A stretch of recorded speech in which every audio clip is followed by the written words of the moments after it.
NN Prime.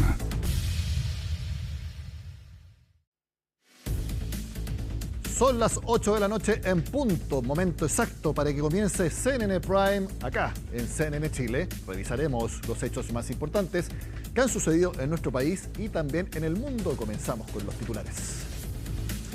Durante su gira por Europa, el presidente electo se reunió con el primer ministro de Hungría, Viktor Orbán. Tras la cita, José Antonio Kast valoró la experiencia del país en materia de seguridad y también manejo de la migración irregular. En Chile, en tanto, esta tarde se realizó una de las bilaterales más esperadas entre el ministro de Hacienda Nicolás Grau y su sucesor Jorge Quirós. Además, escala la tensión entre el gobierno y la futura administración por la postulación de Michelle Bachelet a la ONU. El timonel del Partido Republicano calificó esta nominación como una avivada del Ejecutivo, agregando que es una candidatura que divide a los chilenos.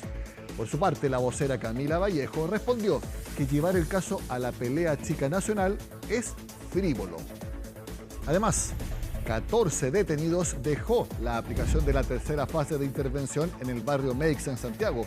Según Carabineros, el operativo permitió fiscalizar a 650 personas y 120 vehículos, detectando ilícitos como infracción a la ley de drogas, porte de arma blanca y también falsificación. Durante esta mañana hubo incidentes protagonizados por comerciantes ambulantes, quienes intentaron tomarse las calles. Y en temas internacionales, el Departamento de Seguridad Nacional de Estados Unidos retirará de manera inmediata a 700 agentes federales de ICE en Minnesota. La decisión ocurre después de la indignación de los residentes del lugar tras el asesinato de 2 ciudadanos estadounidenses.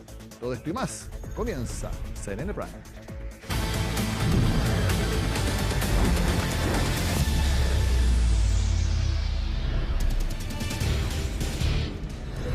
Preocupación ha generado el estado de salud de la ex primera dama y esposa del expresidente Eduardo Frei Ruiz-Tagle. Obviamente hablamos de Marta Larraechea. ¿Qué fue lo que sucedió? Eso nos cuenta Felipe Hernández. Sí, ¿cómo estás, Nico? Muy buenas noches. Efectivamente, fue durante horas de esta tarde en el que la ex primera dama, esposa del ex presidente de la República, Eduardo Frei Ruiz-Tagle, hablamos de Marta Larraechea, sufrió algunas complicaciones de salud, las que obligaron a su familia, porque ella se encontraba justamente veraneando de vacaciones junto a su grupo familiar en el sector del litoral central, en la quinta región, y fue justamente a propósito de estos problemas de salud que habría sufrido durante horas de esta tarde que fue derivada hasta un CESFAM en el sector de Santo Domingo. Las complicaciones de salud se mantuvieron y por esa razón es que tuvo que ser trasladada hasta el hospital de San Antonio. Ahí es donde se mantiene hasta ahora debido justamente a las maniobras médicas que se han debido realizar. ¿Qué se ha señalado en torno a esta complicación de salud de la ex primera dama Marta Larraechea? Es que habría sufrido un infarto y que eso le habría entonces complicado en su estado de salud. Algo que hasta ahora lo que se sabe es que tendría algún tipo de mejora, estabilización, porque se habla de la posibilidad de que pueda ser trasladada hasta la región metropolitana para que sus equipos médicos, quienes la atienden frecuentemente, puedan ir monitoreándola en su estado de salud. Se habla que pueda ser trasladada a la clínica alemana ubicada en la comuna de Vitacura. Ahí está a la espera justamente el equipo médico de poder recibirla, pero no sin antes tiene que ser estabilizada en el hospital de San Antonio para poder entonces de esa manera poder trasladarla hasta la región metropolitana. Lo cierto es que es la situación que se mantiene ahora, es a la espera y la preocupación, por cierto, de la familia de la ex primera dama Marta Larraechea en torno a esta situación. Me señalan, y esto es una información que me llega de inmediato, es que sería en un helicóptero de Carabineros quien la trasladaría entonces hasta la región metropolitana desde el hospital de San Antonio para que entonces pueda llegar prontamente hasta la comuna de Vitacura, donde la trasladarían entonces o sería recibida por el personal médico de la clínica alemana, ubicada, como les señalaba, en el sector oriente de la capital. La situación entonces es de completo desarrollo en torno al estado de salud de la ex primera dama Marta Larraechea. Ella se encuentra acompañada de su familia, parte de sus hijas también están presentes, algunos de sus nietos y nietas que están justamente en el litoral central, en el hospital de San Antonio. No sabemos a ciencia cierta si es que el expresidente Eduardo Frei estará también ahí acompañándola. Lo más probable es que sí, y de todas maneras entonces es que vamos a estar muy a la expectativa de lo que vaya a ser entonces la evolución positiva, es de esperar, de la ex primera dama Marta Larraechea. Mientras tanto, nosotros les comentamos sobre otras informaciones que han surgido en las últimas horas de carácter policial. Y vamos a hablar de un hecho que ocurrió en la comuna de Coquimbo, cuyo desenlace más bien es en la región de Coquimbo, en la ciudad de Coquimbo para ser más puntual.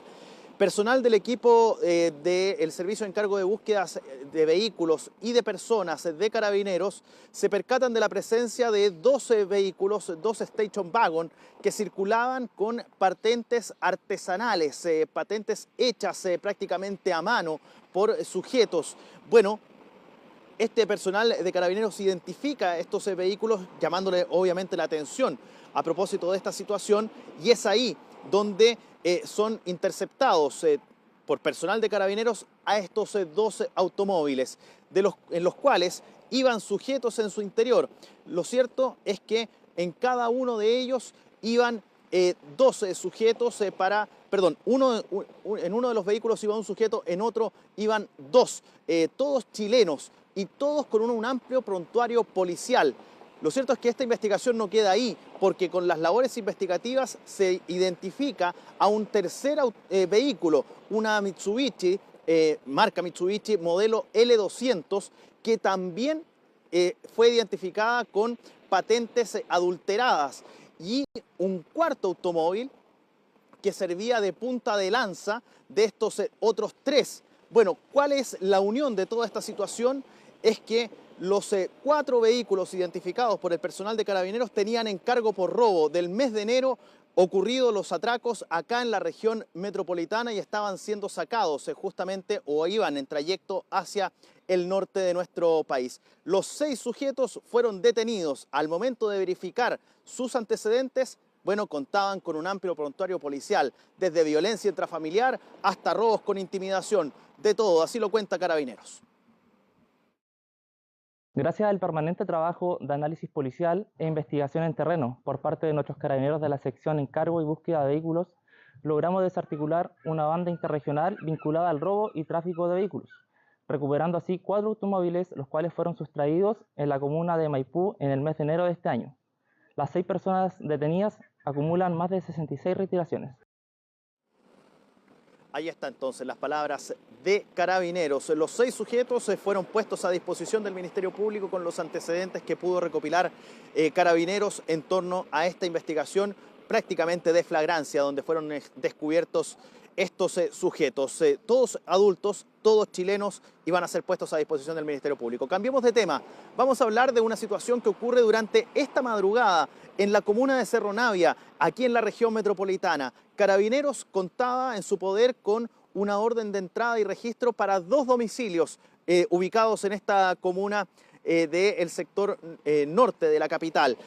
Hablamos de 12 viviendas, 2 domicilios, cuya denuncia partía desde el origen de presencia de armas de fuego, de armas blancas y también de droga.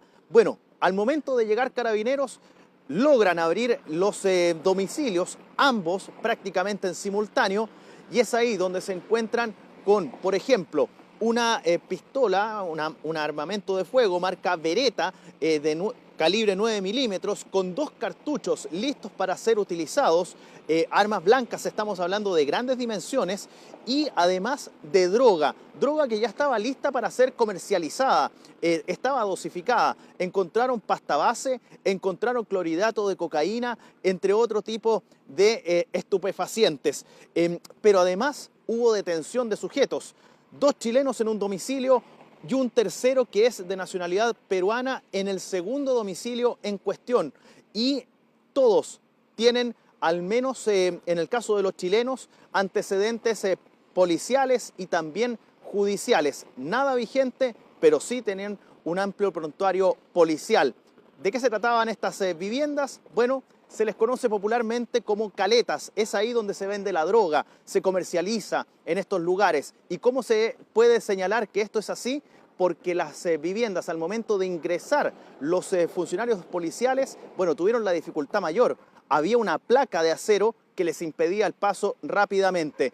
Todo eso ustedes lo están viendo en imágenes y Carabineros también nos cuenta respecto de esta situación. Personal de la sección de investigación policial CIP de la 45 Comisaría de Cerro Navia, en virtud a un proceso investigativo dirigido por el Ministerio Público, dio cumplimiento a un mandato judicial e intervención de 2 inmuebles vinculados a delitos contemplados en la Ley de Control de Armas y Explosivos y la Ley 20.000. Como resultado de ello, se logró la detención de 2 sujetos de nacionalidad chilena, adultos con antecedentes penales, y de un ciudadano de nacionalidad peruana. A su vez, se logró la incautación de distintas armas de fuego, armas blancas y drogas de distintos tipos. Ahí está entonces las palabras que entregaban desde Carabineros respecto de este hecho, donde también los detenidos, los 3, los 2 chilenos y el peruano, fueron puestos a disposición del Ministerio Público, Nico. Muchas gracias, Felipe. Vamos a estar atentos también al estado de salud de Marta Larraechea. Por lo menos el hecho de que tenga que venir en helicóptero desde Santo Domingo da una duda respecto a su gravedad, porque Santo Domingo queda cerca de Santiago. Uno se puede demorar, si viene rápido por una emergencia, 1 hora, 1 hora y cuarto. Esperemos que al menos sea una señal de que sea algo cómodo, más que sea algo grave el hecho de que tenga que venir en helicóptero. Estaremos atentos. Muchas gracias por todos los detalles. Que esté muy bien. Chau, chau. Chau. Cambiemos de tema por algo que veíamos en titulares. Para este jueves se espera la reapertura del perímetro desde donde fue retirado el comercio ilegal en el barrio Meix. El balance del operativo que fue llevado a cabo en este sector de Santiago lo tiene Pablo Figueroa. Está súper bien nomás porque hay mucha gente que aquí paga patente y todos los que están aquí con puestos no pagan. El operativo fue como que muy organizado. Pueden venir acá, ya pueden, nosotros abrimos desde las 9:30. Se ve mucho más limpio. Era necesario, sobre todo por el comercio que es ambulante. Lástima a mucha gente que pierde el trabajo, pero también un control, sobre todo en esta de tiempo, es necesario. Lo encuentro bueno, por un lado, por la seguridad de nosotros que compramos. Era la opinión casi en general de los transeúntes, los locatarios y, por supuesto, el público, que desea volver a un barrio tan tradicional como el barrio Meix. Es una recuperación y que este fin de semana la gente puede venir a comprar tranquila. Eso es una economía gigantesca para el hogar en época difícil. Los invito a venir con tranquilidad. Este es un barrio seguro. Se ha despejado la extensión más grande del barrio. Nosotros tenemos las principales calles liberadas en este momento donde están los mejores comercios. Claro, porque estas imágenes son los vestigios de la tercera etapa de una planificación que busca recuperar la Gran Manzana, enfocada desde la Alameda hasta Sacié. Mañana a las 9 de la mañana hay reunión con todo el comercio de la zona. La encabeza el director de seguridad Arturo Urrutia, pero va a haber también participación de la delegación presidencial, impuestos internos, dirección del trabajo y otros servicios más. Luego, hay que agregar también que la zona que se está interviniendo no va a ser recuperada por los toldos azules. Aquí no van a volver los toldos azules.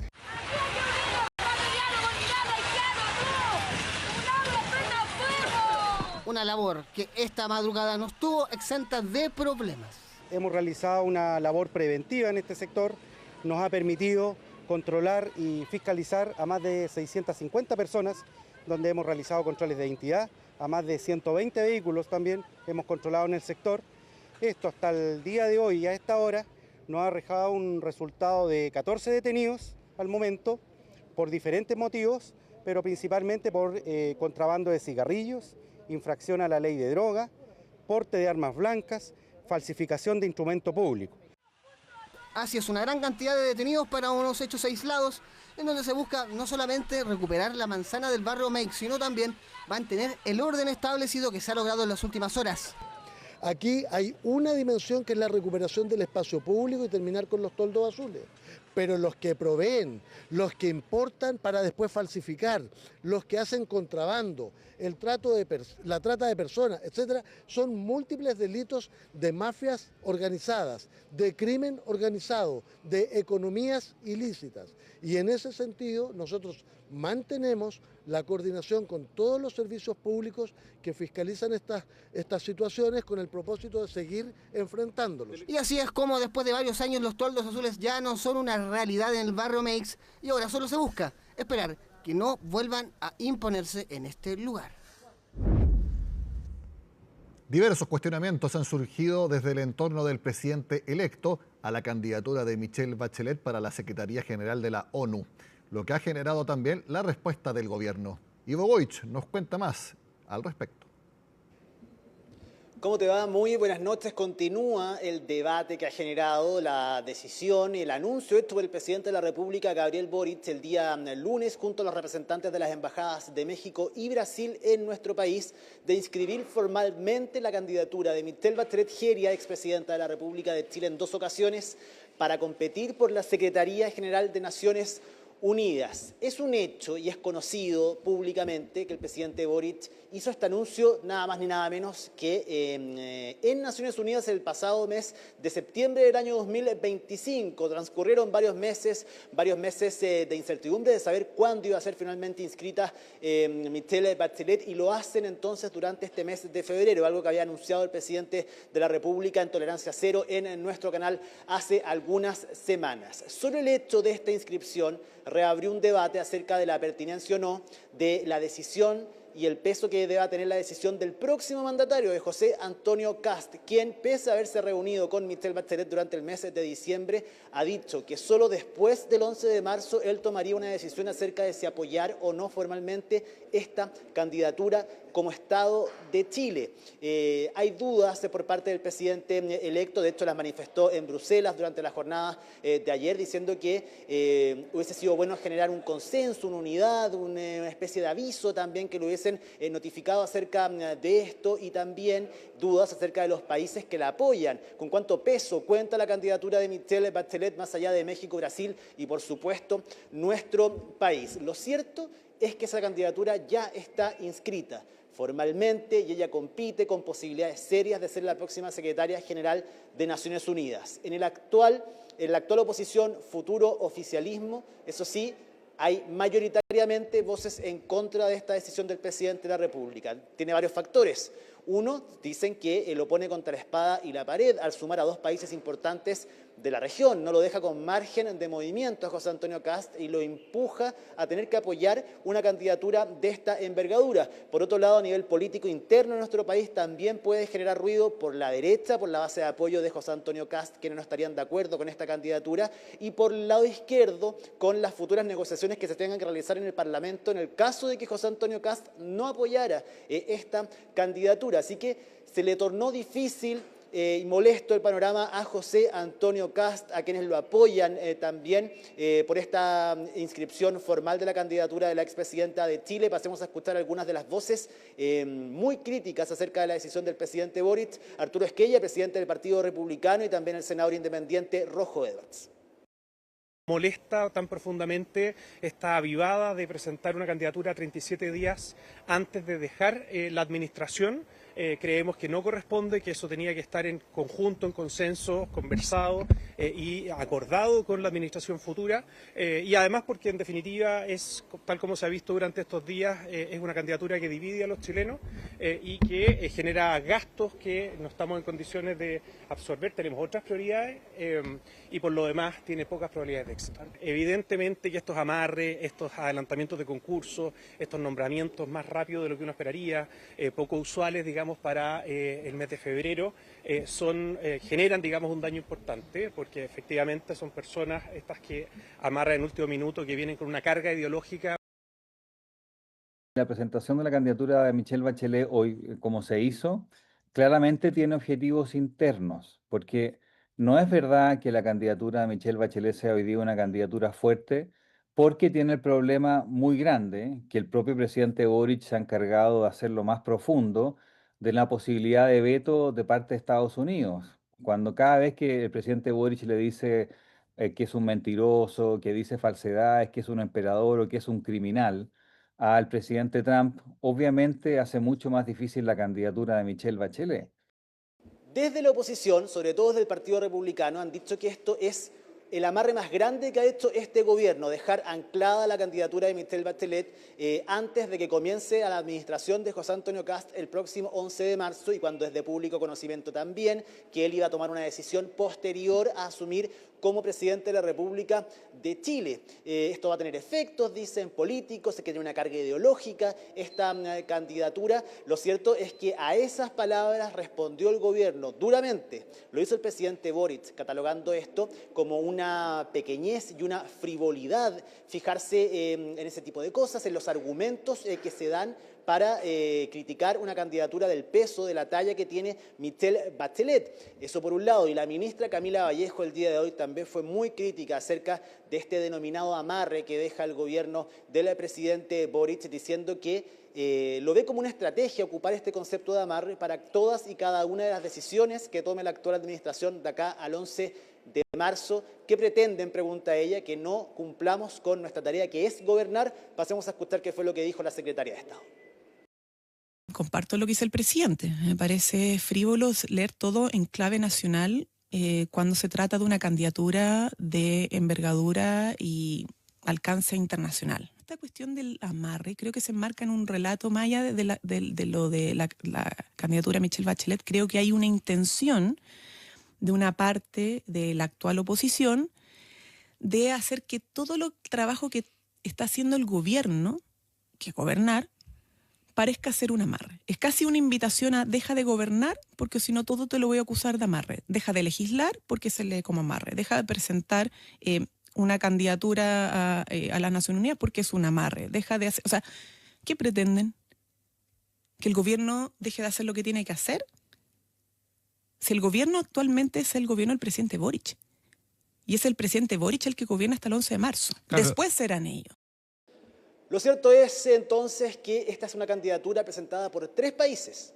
Si es que Chile y el gobierno de José Antonio Kast en el futuro deciden no apoyar esta candidatura, está inscrita de todas formas y contaría con el respaldo de México y Brasil, y ahí también está en parte poco espacio de movimiento que tiene José Antonio Kast a nivel internacional, a nivel diplomático. Sería difícil entender, dicen algunos, que un presidente de la República no apoyara la candidatura de una connacional con el peso de Michelle Bachelet, 2 veces presidenta de Chile, con un cargo importante en ONU Mujeres y también como alta comisionada de los derechos humanos de Naciones Unidas. También es cierto que solo sabremos la decisión, al menos en lo comunicado por José Antonio Kast, a partir del 11 de marzo, y este debate quedará abierto con opiniones a favor y en contra, pero con una candidatura de Michelle Bachelet inscrita oficialmente para competir por la Secretaría General de Naciones Unidas. Muchas gracias, Ivo Goich, por todos los detalles. Cambiamos de tema en CNN Prime. Luego de 2 años de tramitación ambiental, comenzaron las obras de la mega línea de transmisión eléctrica Quimal-Lo Aguirre, que permitirá trasladar la energía renovable del norte del país hacia la zona central. Pilar Gutiérrez nos cuenta el impacto que tendrá este proyecto. Un muy esperado comienzo de obras. La megalínea de transmisión Quimal-Lo Aguirre partió su construcción. Se trata de infraestructura clave para la transición energética del país y para fortalecer el sistema nacional. Se trata de traer energía más limpia y más barata del norte del país al centro, donde están los grandes centros de consumo, y además de manera más segura, por lo tanto evitando cortes y apagones como los que hemos tenido en el pasado. Eso significa que los clientes van a pagar tarifas más bajas en el futuro, que las empresas que demandan energía van a poder producir de manera más barata con el consecuente impacto económico. Aquí va a comenzar la construcción de la subestación de Lo Aguirre, en Pudahuel. Hasta acá va a llegar entonces la energía desde Antofagasta a través de lo que va a ser la línea de transmisión más extensa del país, con 1.346 kilómetros de extensión y pasando por 5 regiones. Y es que si bien el último tiempo la generación ha aumentado con proyectos eólicos y solares, el desafío es contar con líneas de transmisión que puedan hacer llegar esa energía a otros sectores del país y reducir los vertimientos. El inicio de la construcción de un proyecto urgente y habilitante para la transición energética del país. Permite el aprovechamiento más eficiente de las energías renovables. Vamos a tener una infraestructura que va a duplicar prácticamente el sistema de transmisión.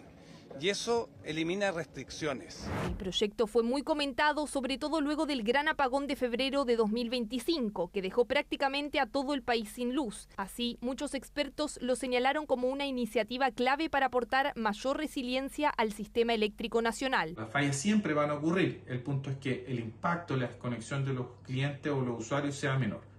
Entonces, este robustecimiento de la red de transmisión va a generar una alternativa, ¿verdad?, que por ejemplo para el apagón del 25 de febrero del 2025 no teníamos vigente, y de una u otra manera va a darle mayor posibilidad de tener una mejor respuesta a la red eléctrica en caso de alguna contingencia. Con una inversión de 1.500 millones de dólares y la generación de casi 7.000 empleos, Kimal Lo Aguirre tiene un impacto económico relevante y también marcó un hito por sus tiempos de tramitación ambiental. Demoró 30% menos que el promedio de 2025, pese a su gran envergadura. Yo creo que es un excelente ejemplo de que cuando un proyecto es bueno, fluye, avanza en la evaluación ambiental, y en prácticamente 2 años obtuvo su permiso ambiental, su RCA. Esto no fue fácil, nos llevó un tiempo de conversaciones en donde, claro, el temor a ser de alguna manera impactado negativamente por una subestación de 25 hectáreas estaba presente, pero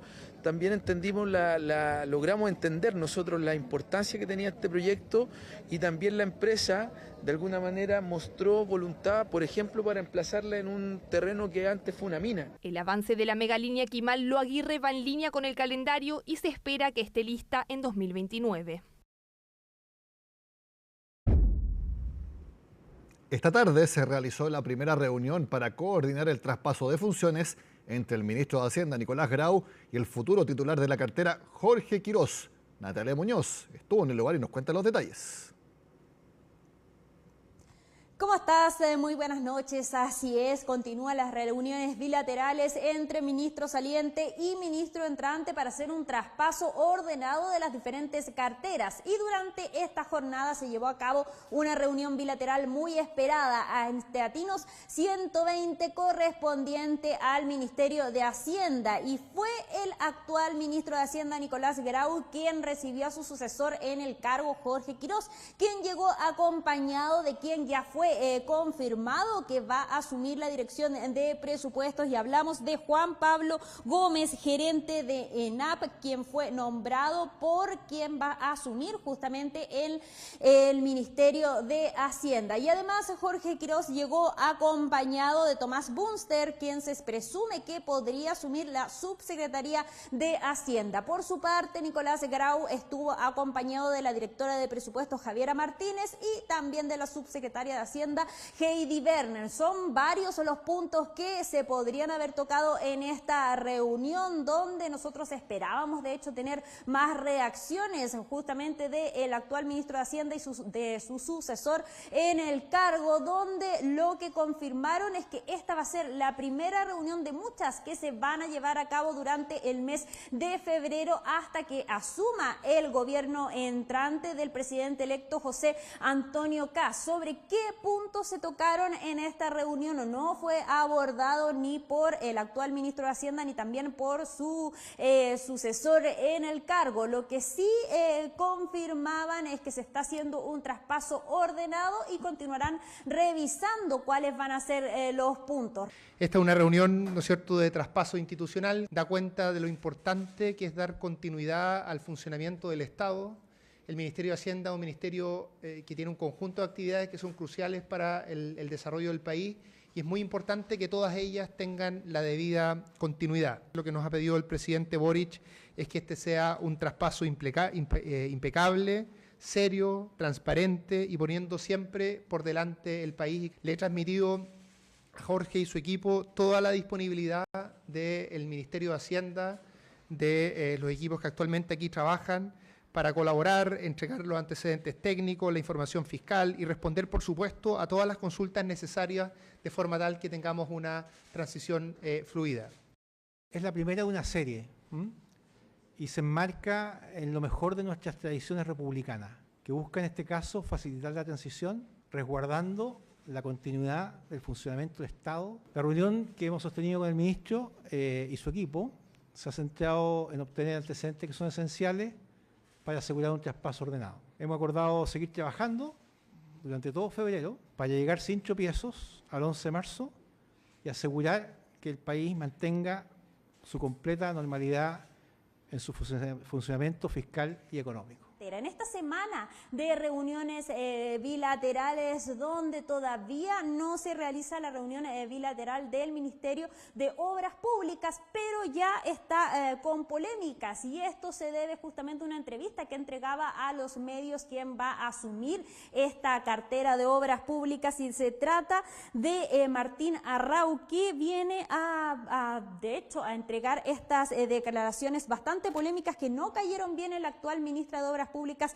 Jessica López, y viene por este roce llamado por el corte de cintas, donde justamente las declaraciones de quien va a ser el sucesor en el Ministerio de Obras Públicas dijo que su misión no va a ser cortar cintas y que su gestión se centrará en que el próximo gobierno que venga reciba un sistema que esté más ordenado. Entregó sus declaraciones al respecto luego de que estas palabras no cayeron bien en la ministra de Obras Públicas. Escuchemos cuáles fueron las declaraciones de Martín Arrau. Esta polémica que se ha armado, yo creo que lo que esperan los vecinos que nos están viendo, los ciudadanos, es efectivamente que el gobierno de Chile, que el Ministerio de Obras Públicas recupere la agilidad, que recupere efectivamente ese sentido de urgencia para poner obras al servicio de los vecinos. Está bien que se adjudiquen cosas, está bien que se anuncien cosas, pero eso se tiene que traducir en materializar obras.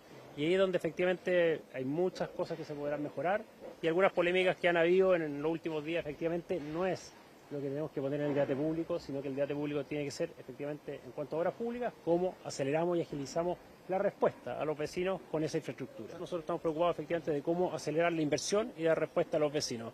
Una placa más, una cinta menos, no es un tema que nos quite el sueño. Ahí escuchábamos entonces las declaraciones de quién va a asumir en la cartera de Obras Públicas el próximo 11 de marzo, donde Martín Arrau viene a desdramatizar justamente este encuentro previo a la reunión bilateral que va a tener con quien ocupa hoy el cargo. Hablamos de Jessica López, quien a través de redes sociales, específicamente de la red social X, le respondía luego de esta entrevista que entregó Martín Arrau. ¿Qué fue específicamente lo que dijo Jessica López? Dijo: oiga, Martín Arrau, nadie viene al Ministerio de Obras Públicas solo a cortar cintas, pero ese hito es muy importante porque es el cierre de un trabajo serio que honra a los equipos del Gobierno de Chile, del Ministerio de Obras Públicas, de las empresas contratistas, de la Cámara Chilena de la Construcción, y sobre todo honra a las personas a quienes esas obras sirven, por lo que tanto han luchado. Y si la cinta la corta el presidente, mucho mejor. Parte entonces de un encuentro, ahí una disputa, se podría decir, que marca justamente previo a esta reunión bilateral que se va a tener que llevar a cabo para poder hacer este traspaso ordenado del Ministerio de Obras Públicas. Continúan entonces estas reuniones bilaterales que ya revisábamos. No va a ser la primera que se va a llevar a cabo, al menos en el Ministerio de Hacienda, donde se seguirían realizando diversas reuniones durante este mes de febrero para poder hacer la entrega ordenada de la cartera. Muchas gracias, Natalia Muñoz, por los detalles de estos encuentros.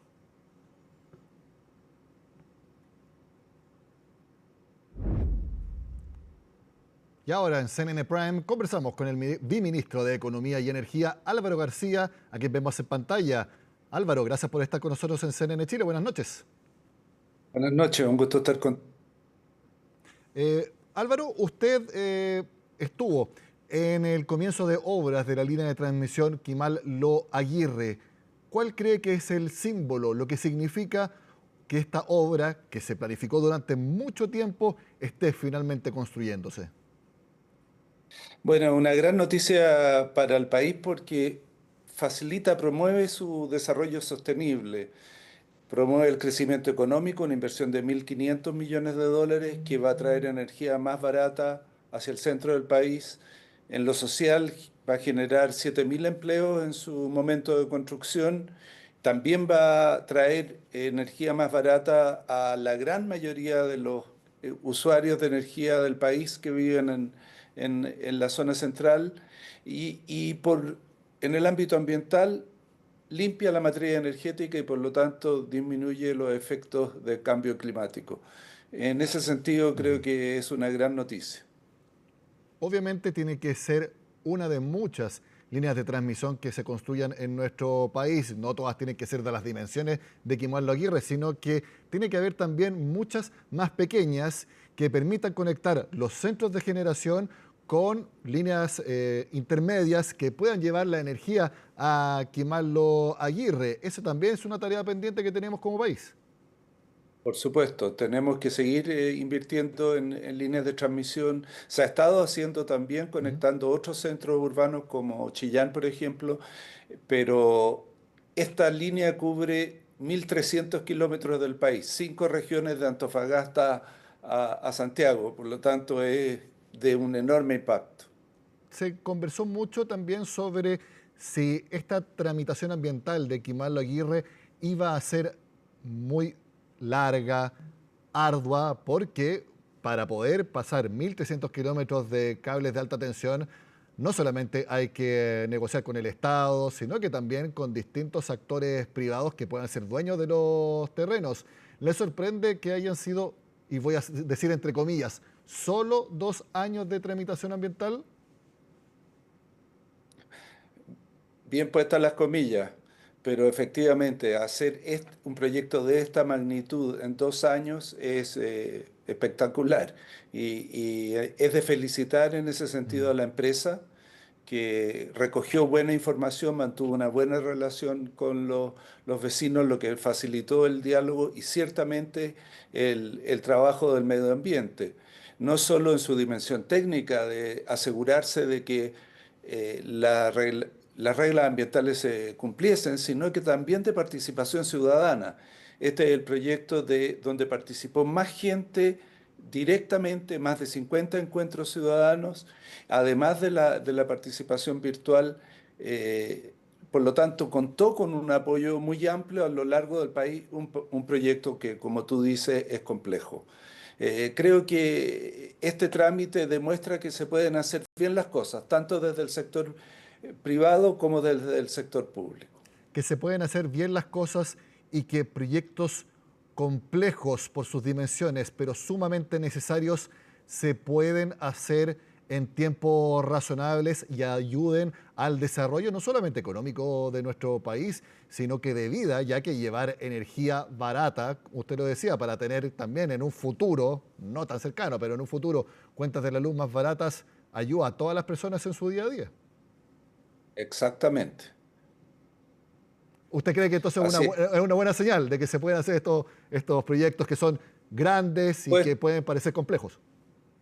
Así es una muy buena señal y tenemos muchos de estos proyectos en Chile, tanto en minería como... Perdón. Sí, está... ¿Me escucha? Sí. Ahora sí, perdón. No hay problema. Que tenemos muchos de estos proyectos en carpeta en Chile, en el sector minero, también en el sector energético. Van a empezar, espero, la construcción de proyectos de hidrógeno verde. Así que esta experiencia esperamos que se repita en el futuro cercano. Hemos dejado instituciones dotadas que faciliten esto. La ley de permisos sectoriales es un gran avance y bueno, los tiempos de trabajo del Ministerio del Medio Ambiente en esta ocasión también demuestran que esa institución está operando de mejor manera. Usted mencionó la reducción de los permisos sectoriales. Quien deberá implementar también varias de ellas es quien va a ser su reemplazante desde el 11 de marzo, Daniel Mas. ¿Ha conversado con él? ¿Fijaron ya alguna reunión de comenzar el traspaso de funciones? Sí, de hecho hoy día tuvimos una reunión de 3 horas de trabajo relatando con detalle lo que se hace y lo que resta por hacer en el ministerio. Creo que ha sido una reunión de gran sintonía y muy positiva. Espero que los avances que se han producido se mantengan y también, por cierto, hay que asumir nuevos desafíos. ¿Y qué más nos puede contar de la reunión? Porque al menos no la vimos una convocatoria para que nosotros pudiéramos ir. No. Sí avisamos y hubieron algunos medios que estaban en las puertas del ministerio. De hecho, al salir yo, un par de medios me preguntaron, pero no tenemos ninguna dificultad en expresar, al contrario, creo que es muy positivo que se mantenga esta tradición republicana de hacer todo lo posible para que al próximo también le vaya bien, porque es para el bien del país. Bueno, dígale a su equipo de comunicaciones que nos avise a todos la próxima vez que se reúnan. Dicho eso, quiero preguntarle si el foco de reducción de permisos sectoriales está también en Daniel Mas, porque desde que fue anunciado por el presidente electo José Antonio Kast, no recuerdo alguna entrevista que él haya dado, pero uno cree que ese va a ser una de sus labores principales a cargo de Economía. Absolutamente, y fue un interés muy principal de él en la reunión. De hecho, buena parte de la reunión se abocó a explicar cómo opera el sistema, a relatarle lo que va a recibir, que es casi todo lo que había que hacer para que esta institución opere ágilmente, además de ciertas cosas que ya están ocurriendo, por cierto. Pero es de mucho interés de él profundizar el trabajo en esa área. Perfecto. Biministro. Tengo que decirle bien, ministro, porque ahora vamos a hablar de energía y si también se reunió ya o tiene agendada reunión con quien va a ser ministra de Energía. Hablamos de Jimena Rincón. Así es, tenemos ya agendada la reunión con Jimena, va a ser el 10 de febrero, así que está todo preparado para que ocurra. ¿Qué cree que va a ser el tema principal que ella deberá enfocarse como secretaria de Estado? Bueno, en el sector energético hay muchos desafíos pendientes, hay grandes oportunidades también, pero hay procesos tarifarios en curso, hay subsidios que se apagan. ¿Aló? Sí, lo escuchamos. Perdón, es que me están llamando y no logro desconectar el teléfono. ¿Lo está llamando el presidente, la futura ministra? Bien, le decía que hay muchos desafíos. Hemos tenido un grupo de trabajo para hacer propuestas de cambio concretas y tenemos toda una propuesta en el área de distribución que se la vamos a presentar. Creo que es de las cosas más importantes que hay que hacer y espero que concite su interés. Muy bien, biministro, quizás la llamada es importante, entonces quiero preguntarle algo antes de terminar nuestra conversación. Hace algunos días se supo que la pesquera Camanchaca demandó al Estado por la ley de fraccionamiento de la pesca. De hecho, pide una restitución de en torno a $100 millones. Quiero preguntarle si ha tomado contacto con la gerencia general de Camanchaca al respecto. No, la empresa no ha tomado ningún contacto conmigo y como toda persona en Chile o empresa tiene el derecho a recurrir a la justicia si le parece necesario hacerlo. Está descontenta por la aplicación de una ley que fue aprobada con una amplísima mayoría en el Congreso y lo que ha hecho el gobierno es sencillamente aplicarla de acuerdo a la normativa que ésta estableció. Pero por supuesto la empresa puede recurrir a los tribunales y nosotros presentaremos nuestra opinión en ellos. Usted no era ministro de Economía cuando se promulgó esta ley, sino que era Nicolás Grau, pero quiero preguntarle si usted está de acuerdo con lo que se promulgó en esta ley. Mire, a esta altura no tiene sentido evaluar lo que pasó. Todos sabemos que hubo un largo periodo de discusión de esta ley porque el problema empezó en el gobierno anterior y finalmente se construyó un acuerdo político difícil de lograr y que permite que se desarrolle el sector como por lo demás está ocurriendo. Y mi tarea hasta el momento ha sido aplicar esa ley del país. Sí, se lo preguntaba básicamente para saber si usted también considera que tiene asidero el reclamo que tiene Camanchaca que lo llevó a demandar al Estado. Bueno, no, mi impresión es que está descontento con la aplicación de una normativa que está vigente, pero eso habrá que verlo en los tribunales. Álvaro García, viceministro de Economía y de Energía, muchas gracias por su tiempo con CNN Prime. Que esté muy bien. Gracias a ti. Buenas noches. Buenas noches. Después de varias jornadas de formalización, el séptimo juzgado de garantía de Santiago desestimó la prisión preventiva y el arresto domiciliario total para Alberto Larraín y los imputados del caso Procultura, pese a que la Fiscalía aseguró que sí existieron irregularidades en la adjudicación y manejo de fondos públicos superiores a 1.600 millones de pesos. Todo lo explica Francisca Cárdenas.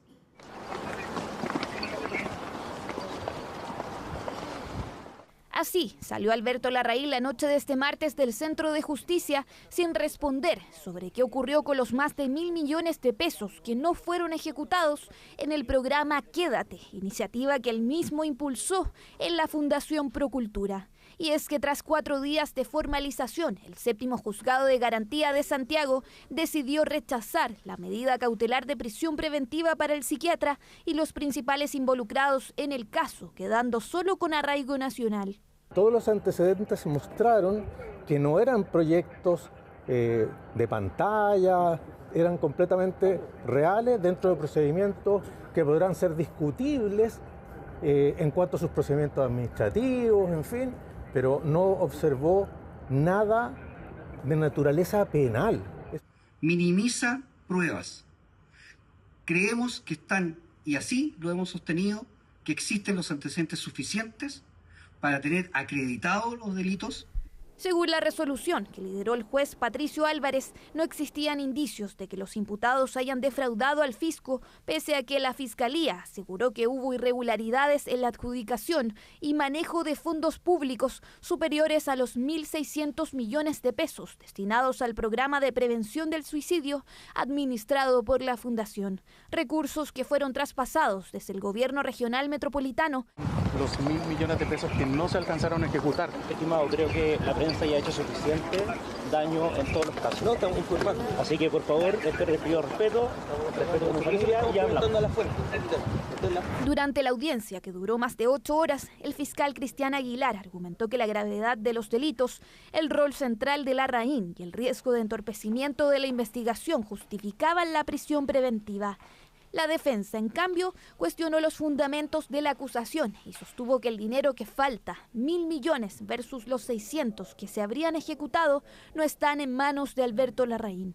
Francamente es incomprensible que hayan jueces enquistados en el Poder Judicial que toleren, avalen y permitan la corrupción en nuestro país. Esto socava las bases de la democracia y yo espero que la Corte de Apelaciones cumpla el rol y el mandato legal y constitucional. La región de Antofagasta Procultura también, al igual que Democracia Viva, tiene proyectos en asentamientos precarios en la misma época cuando se le entregaron los recursos a Democracia Viva.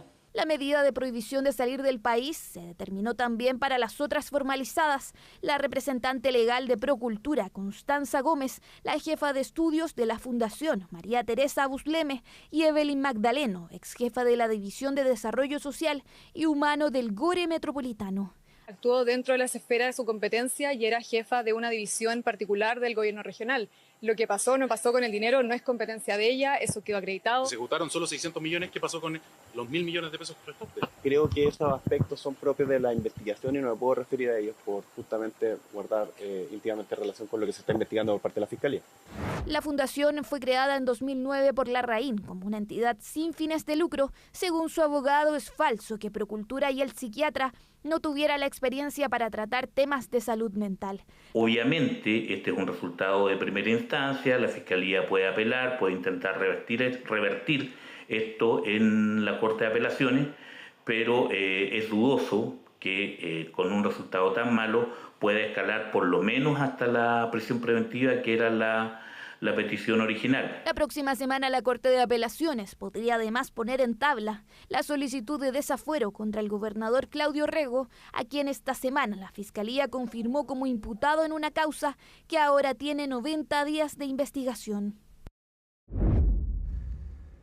El presidente electo José Antonio Kast se reunió con el primer ministro húngaro Viktor Orbán. En el encuentro abordaron temas como seguridad y fronteras, donde Kast destacó el trabajo anticipado de Hungría frente a la migración irregular. Se trata del segundo destino de la gira que el presidente electo está desarrollando en Europa, luego de su participación en el Foro Internacional con líderes conservadores en Bruselas. En cuanto a temas relativos a seguridad, Kass indicó que si bien no van a replicar el mismo modelo, sí van a tomar ejemplos como se han visto en otros países. Ahora, el presidente electo se traslada a Italia, donde se reunirá en Roma con la primera ministra de ese país, Giorgia Meloni. Cobarde y servil. Así calificó el integrante del Comité Central del Partido Comunista, Hugo Gutiérrez, al presidente Gabriel Boric. El exdiputado aseguró además que quienes creen que Cuba es una dictadura no deberían estar militando en el PC. Una clara alusión a la ex abanderada oficialista Janet Jara. ¿Cuáles son las razones de sus dichos y las reacciones? Eso nos cuenta Macarena Román. Es un tema obligado entre los militantes del Partido Comunista. Vamos a reivindicar la revolución cubana en toda su autenticidad y raigambre en su pueblo. Lo es en cada fiesta de los abrazos, en reuniones de la Comisión Política y hasta en programas de streaming. Esta vez se cuestionó al presidente Gabriel Boric a raíz de su postura ante el régimen cubano. Lo que hace es congraciarse con aquellos que hoy tienen el poder internacional, el poder sobre América Latina, ¿no? Que es Estados Unidos. Es decir, como un cobarde lo que quiere hacer es congeniar con el amo. Es una conducta servil. Palabras de un integrante del PC que deja en una incómoda posición a quienes son militantes y a la vez miembros del actual gobierno. Porque si bien los comunistas son oficialistas, sus representantes en reiteradas ocasiones han diferido con la moneda. Por ejemplo, el presidente del partido estuvo hace días en Cuba respaldando al régimen. Los insultos, las descalificaciones, las caricaturas no van al caso, ¿no? No contribuyen, y yo creo que hablan más de las personas que la emiten que del emisor del ataque. O sea, perdón, que el que recibe el ataque. El presidente Boric ha tenido una conducta consistente para promover el respeto irrestricto de la democracia y los derechos humanos en todo el mundo, y cualquiera sea la orientación ideológica de los gobiernos. Eso da cuenta de una posición de principios que esperamos que sea parte de la política de Estado permanente en nuestro país. Son conocidas las diferencias que hay al interior del PC. Por ejemplo, si se trata de Cuba hay dos posturas. En general se defiende al régimen, mientras otros, como la ex candidata presidencial Janet Jara, han cambiado su parecer, señalando que en la isla no hay democracia. El sector en el que yo milito tiene una tarea pendiente en torno al tema de las relaciones internacionales y cómo se promueve el respeto a los derechos humanos en todos los países, independiente de la bandera que tengan. Pero bueno, ahí veremos, porque cambiar de ideas en organizaciones que son centenarias o que llevan mucho tiempo a veces es medio difícil. Difícil por decirlo menos. El exdiputado Hugo Gutiérrez no solo dejó clara su postura sobre el presidente Boric, también ante quienes aseguran que Cuba es una dictadura. Aquí no podría haber nadie que en este partido creyera de que Cuba es una dictadura. Y si alguien lo cree, esa persona no puede estar en este partido. Es decir, según Gutiérrez, figuras como Janet Jara deberían dar un paso al costado de la tienda política. El Partido Socialista de Chile siempre ha sido respetuoso de otras orgánicas y de los diálogos y reflexiones de otros partidos. Para nosotros como democracia cristiana sería un honor que Janet Jara integrara nuestras filas. CNN Chile intentó comunicarse con la ex abanderada presidencial, pero no obtuvimos respuesta. Se espera que en marzo la ex ministra vuelva al acontecer político, cuando eventualmente defina si sigue o no en el Partido Comunista. En enero confirmó que está en un periodo de reflexión sobre su continuidad en la tienda donde milita desde los 14 años. La futura ministra del Deporte, Natalia Ducó, anunció que renuncia a la beca Prodar, obtenida en 2022 tras su medalla de oro en los Juegos Sudamericanos. En concreto, la beca Prodar es un incentivo económico que reciben los deportistas de alto rendimiento que hayan obtenido un logro deportivo destacado a nivel internacional. Según informó La Tercera, la futura ministra recibió un monto mensual superior a 1.400.000 pesos, al menos hasta diciembre, pese a que no compite oficialmente desde los Juegos Olímpicos de París en 2024. Al respecto, Ducó indicó que es lo correcto renunciar al beneficio por probidad y respeto a los recursos públicos de todos los chilenos. Además, Ducó señaló que tomó esta decisión desde que aceptó la propuesta de José Antonio Kast de liderar el ministerio. Las conversaciones entre Irán y Estados Unidos sobre el programa nuclear iraní se van a celebrar en Omán el viernes, según informó el miércoles la agencia de noticias semioficial iraní ISNA. José Levi, de CNN, tiene más detalles sobre lo que se puede esperar de estas negociaciones. Estados Unidos da a entender que existen dos opciones para Irán que serían diametralmente opuestas. Por un lado, aumenta de forma muy significativa la presencia militar de naves, un portaaviones por ahora, también aviones en los alrededores de Irán. Pero por otro lado, el secretario de Estado, Marco Rubio, asegura que si Irán quiere negociar, Estados Unidos está dispuesto a hacerlo. Pero eso sí, si en Irán llaman únicamente a tratar el tema nuclear en esas negociaciones, lo que asegura Marco Rubio es que es fundamental también abordar otros aspectos, como puede ser la capacidad misilística de esta República Islámica, también el apoyo a distintas milicias como Hezbollah en el Líbano o los hutíes en el Yemen. También estaría el tema de cuál es el trato que esta República Islámica da a los manifestantes en contra del régimen. Entonces, todos estos aspectos habría que abordarlos, pero eso sí, en Irán lo que aseguraron en una entrevista reciente a CNN es que Estados Unidos no debe plantear aspectos que son imposibles, más allá de lo que es el tema nuclear. Vemos que también el asunto de dónde llevar a cabo estas conversaciones pasa a ser central. Primero se había dicho que serían en Turquía, con la presencia de distintos países, especialmente del Medio Oriente, pero posteriormente lo que dijo Irán es que quería que estas negociaciones fueran en Omán y principalmente que se tratara más de un diálogo directo entre Estados Unidos y ellos. Entonces, aquí vemos distintas posibilidades que todavía dificultan que pueda haber un diálogo efectivo entre Estados Unidos e Irán. José Levi, CNN, Jerusalén. Hacemos la pausa y ya volvemos con más CNN Prime. Muy buenas noches, seguimos más bien la revisión de las noticias internacionales en Conexión Global en CNN Prime.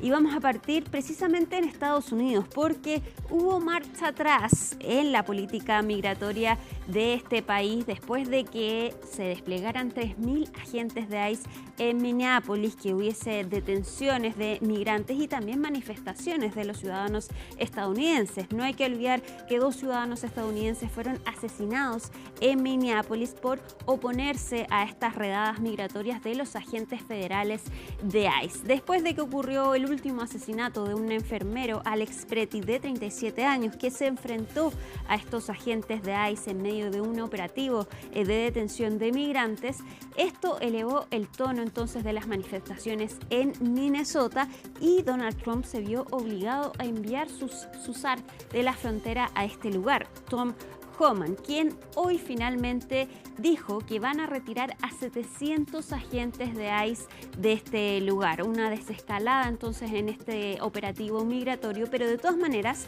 todavía van a quedar 2.000 agentes federales en Minnesota. Es decir, todavía van a seguir estos operativos migratorios en el lugar. Tom Homan dijo que podría entonces retirarse completamente esta agencia del lugar, pero bajo la condición de tener la cooperación de los agentes, más bien de las autoridades locales y estatales, que por lo demás son demócratas. Escuchemos qué fue lo que dijo Tom Homan en esta jornada. Vamos a disminuir a 700 oficiales a partir de hoy. 700 oficiales. También hemos integrado a personal de la patrulla fronteriza y de ICE en una sola cadena de comando. Precisamente ese es el tema que vamos a tratar en Conexión Global Prime a las 10 de la noche respecto de cuál es la estrategia detrás de esta política migratoria de Donald Trump en Estados Unidos. Y también hemos hablado y conocido el testimonio de migrantes quienes dicen sentir miedo de salir a las calles en Estados Unidos precisamente por el temor de que sean detenidos por agentes de ICE. Este programa de Conexión Global Prime vamos a mostrarles una conversación que tuvimos con Claudio Danús, chileno, quien vivió 30 años en Minneapolis, formó una familia, se casó con una mujer estadounidense, tuvo 2 hijas, pero que la semana pasada decidió volver sin fecha de retorno a nuestro país, debido entonces al miedo que siente de poder ser detenido por estos agentes. Veamos un adelanto de esta conversación con este chileno. Si andas por la calle, se te acercan, te preguntan si te ves un poquito moreno, tienes acento, te preguntan qué nacionalidad eres. Y si tienes documentación o no, o sea, si eres legal o ilegal. Igual te aprenden, se acercan, por ejemplo, a los Walmart o a los Target, aún más a los restaurantes latinos. Donde vivo hay varios restaurantes mexicanos, ¿cierto? Ellos se visten de civil, van, comen, hablan con los mozos, los garzones y toda la cuestión, vuelven, se visten y los agarran. Bueno, la conversación entonces la podrán ver a las 10 de la noche en Conexión Global Prime. Vamos a seguir dentro de este mismo tema porque este domingo se va a realizar el Super Bowl en Estados Unidos y había miedo de que los agentes de ICE fueran a este estadio en California a hacer operativos entonces y redadas migratorias en este lugar. Esto porque fue el mismo Donald Trump quien dijo entonces que podrían haber detenciones en los alrededores de este estadio, donde además se espera una alta participación hispana porque se va a presentar Bad Bunny en el show de medio tiempo. Bad Bunny, quien además el domingo pasado en los Grammy fue crítico de ICE y partió su discurso de agradecimiento con la frase ICE out. ICE fuera entonces de Estados Unidos. Pero de todas maneras, hoy la NFL, que es la National Football League, aseguró que no se van a llevar a cabo redadas ni operativos de control migratorio del Servicio de Inmigración y Control de Aduana, los agentes de ICE, durante la celebración entonces del Super Bowl. El Departamento de Seguridad Nacional sí va a colaborar con la NFL como lo ha hecho durante décadas en eventos de alto perfil, es decir, va a haber una coordinación entre agencias federales y autoridades locales, pero sin la participación de ICE. Escuchemos lo que dijo la jefa de seguridad de la NFL. Consistent with previous years, we're supported by more than 35 federal, state, and local agencies. All of these agencies are here to ensure that the Super Bowl and the surrounding community are safe while we carry out all the fun activities around the Super Bowl. The federal presence here is consistent with past Super Bowls and other sporting events like what you will see around the World Cup and the Olympics as well. There are no planned ICE or immigration enforcement operations that are scheduled around the Super Bowl or any of the Super Bowl related events. There are no known specific or credible threats to the Super Bowl or any of our related events. Este evento se va a realizar el próximo 8 de febrero.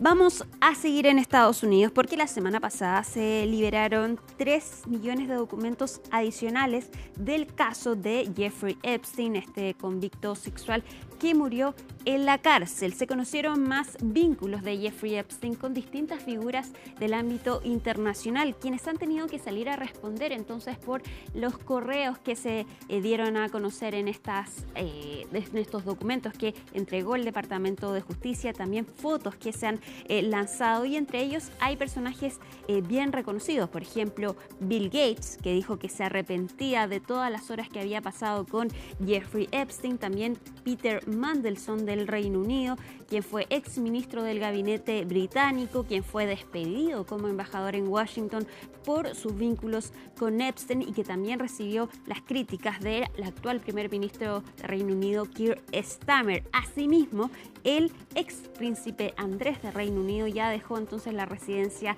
real después de conocerse más documentos de su relación entonces con Jeffrey Epstein y también con Virginia Giuffre, quien lo denunció por agresión sexual y que de hecho ella también murió.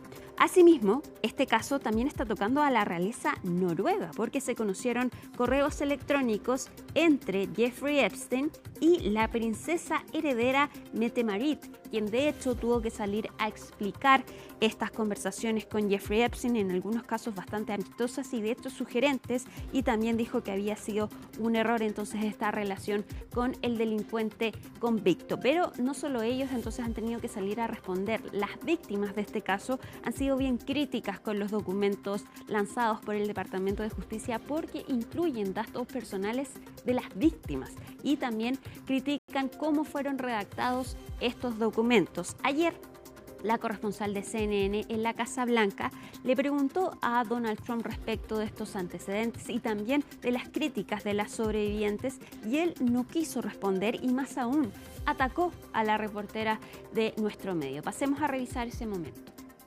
On the Epstein files, you talked about Democrats who were in there. Elon Musk was also in there, and so was your Commerce Secretary Howard Lutnick and correspondence that he had with him. Did you read those new files that were published by the Department of Justice? I didn't. I have a lot of things I'm doing, and a lot of things I'm doing. I don't know. You mentioned two names. I'm sure they're fine.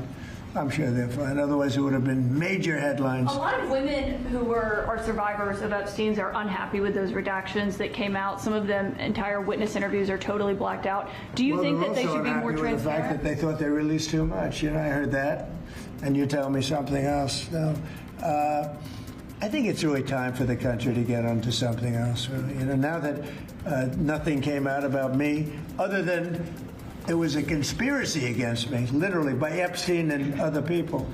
But I think it's time now for the country to maybe get onto something else. What would you say to people who feel like they haven't gotten justice, Mr. President? Something that people care about. Yeah, what did you say? Go ahead. What would you say to the survivors who feel like they haven't gotten justice? You are the worst reporter. No wonder CNN has no ratings because of people like you. You know, she's a young woman.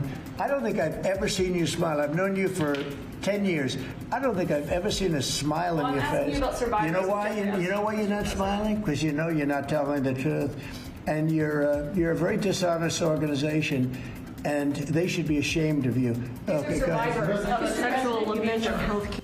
No es la primera vez que Donald Trump ataca a los periodistas al interior de la Casa Blanca. Nos vamos ahora a Venezuela, porque ayer se cumplió un mes de la captura de Nicolás Maduro por parte de Estados Unidos y las autoridades del régimen chavista salieron a dar declaraciones precisamente a un mes entonces de su detención. Y llamó la atención las palabras de Delcy Rodríguez, la presidenta encargada de Venezuela, quien cambió el tono y dijo que apuesta por una agenda de trabajo con Estados Unidos, alejándose así del tono de amenazas que dio a fines de enero, en las que dijo que había que decir basta a las órdenes de Washington y había rechazado la idea de que Caracas estuviese subyugado a Estados Unidos. Cambia completamente el tono, dice que están trabajando entonces con Estados Unidos, que ha hablado con Marco Rubio y Donald Trump, que ella apunta a la diplomacia y que hay que recordar el vínculo que tiene Venezuela con Estados Unidos. Asimismo, también habló Nicolás Maduro Guerra, el hijo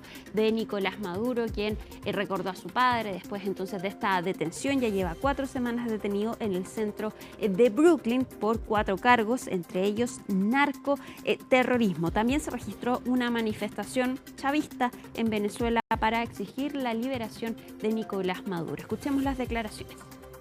Ustedes saben que en estos días yo he sostenido conversaciones telefónicas con el presidente Donald Trump, con el secretario de Estado Marco Rubio, y ese debe ser el camino, el respeto, el respeto a la legalidad internacional, el respeto interpersonal, saber que podemos construir una agenda de trabajo, bueno, desde nuestras diferencias, pero históricamente hay muchos vínculos entre los Estados Unidos y Venezuela, desde el inicio de nuestras relaciones diplomáticas, de nuestras relaciones internacionales.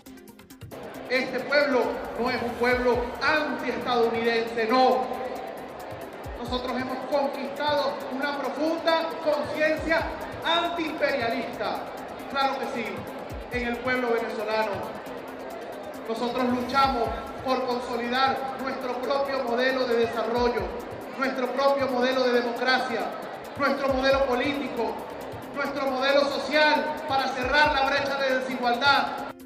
Vamos a volver a Estados Unidos con un caso que ha conmocionado al país, la desaparición de una mujer de 84 años, quien es madre de una presentadora de NBC. Y este caso ha llamado la atención porque desapareció de su casa en Arizona. Su familia cenó con ella la noche del sábado, la fueron a dejar y al día siguiente no asistió a la iglesia, cosa que siempre hacía los domingos. Hasta ahora no hay ninguna pista de qué fue lo que le pasó a esta mujer. Se apunta a un posible secuestro, pero tampoco hay ningún indicio que señale algún sospechoso tras este caso. ¿Qué es lo que se sabe hasta ahora entonces de la desaparición de esta mujer?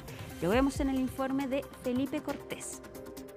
4 días de tormento han vivido la familia de la presentadora de televisión estadounidense Savannah Guthrie. Investigadores indican fue sacada contra su voluntad y en plena noche. La madre de la presentadora de NBC, Nancy Guthrie, de 84 años, fue reportada como desaparecida la mañana del pasado domingo. Su hija pidió en sus redes sociales cualquier dato sobre su paradero. Alcancen sus oraciones con nosotros y crean que serán levantadas por ellas en este preciso momento. Los necesitamos, tráela a casa. La mujer fue vista por última vez el sábado en su hogar en Catalina Foothill, cerca de Tucson, cuando su familia la llevó a casa después de cenar. Al día siguiente no fue a la iglesia como solía hacerlo, lo que encendió las alarmas. 9:30, 9:45 nos dijeron que la familia la dejó en su casa. A las 11 de la mañana, alguien de la iglesia les avisó que no estaba. Fueron a la casa y la encontraron desaparecida. Ese es el cronograma, desde las 9:45 del sábado por la noche hasta las 11 de la mañana del domingo. Al no encontrarla, un familiar llamó al 911 alrededor del mediodía para reportar su desaparición. Nancy, a white female, 84 years of age, 5'2" medium build, Pineapple Blue. Nancy has high blood pressure, pacemaker, and cardiac issues. But it's very bizarre. This is a very safe neighborhood. What is the first thing that comes to your mind when you hear about it? The first thing that comes to my mind is that this probably is not it's going to be a good outcome. Los investigadores han encontrado sangre dentro de la casa de Guthrie y han descartado un posible robo de morada. Creemos que Nancy fue sacada de su casa contra su voluntad. Y en esa situación nos encontramos. Esto ha desconcertado no solo a su comunidad, sino a todo un país. El presidente Donald Trump no descartó enviar apoyo para la búsqueda. I think it's terrible. Would you commit to more federal agents like helping out on the search? Sure, I would. I'm going to call her later on. I think it's a terrible thing. I always got along very good with Savannah. If something happened to my mom, I'd want as many people out here trying to help me find her. Si bien las investigaciones siguen en curso, las autoridades aún no dan con ningún sospechoso. El FBI está haciendo todo lo posible para que Nancy Guthrie regrese a casa con su familia. Estamos descargando y analizando teléfonos celulares, obteniendo información de torres de telefonía celular, realizando entrevistas y brindando todo el apoyo investigativo que el departamento del sheriff necesite. Mientras se continúa la investigación del caso, las autoridades piden a la comunidad aportar cualquier información que permita dar con el paradero de Nancy Guthrie. De esta forma termina CNN Prime de miércoles 4 de febrero. Ahora viene El Tiempo y luego un nuevo capítulo de Conexión Global Prime con Alicia Contreras. Miércoles 4 de febrero, así estuvo nuestro país y el mundo. Somos CNN Chile. Muy buenas noches.